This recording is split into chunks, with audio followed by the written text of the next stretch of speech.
He should resign. Labour Minister shamed as aud.ience erupt over McDonnell lynching. Mr Raab blasted Mrs Butler for not condemning Shadow Chancellor John McDonnell's comments about Tory MP Esther McVey. The Shadow Chancellor has refused to apologise for quoting comments in a public meeting where an attendee called for Ms McVey to be lynched. Speaking on BBC's Question Time, Mr Raab said, "I just wish Dawn would apply the same standards to the Shadow Chancellor, John McDonnell, who talked and made jokes about lynching the bee," his words, in relation to Esther McVey.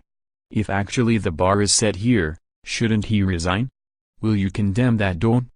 Do you condemn the language John McDonnell used about Esther McVey just as your colleague, Jess Phillips, one of the most formidable Labour equalities campaigner did?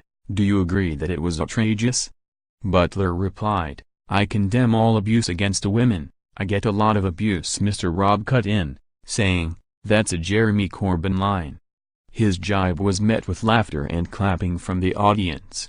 The Labour MP continued, "I get a lot of abuse myself. Now listen," Mr Raab said, "I would stand full square with you against that because it is outrageous."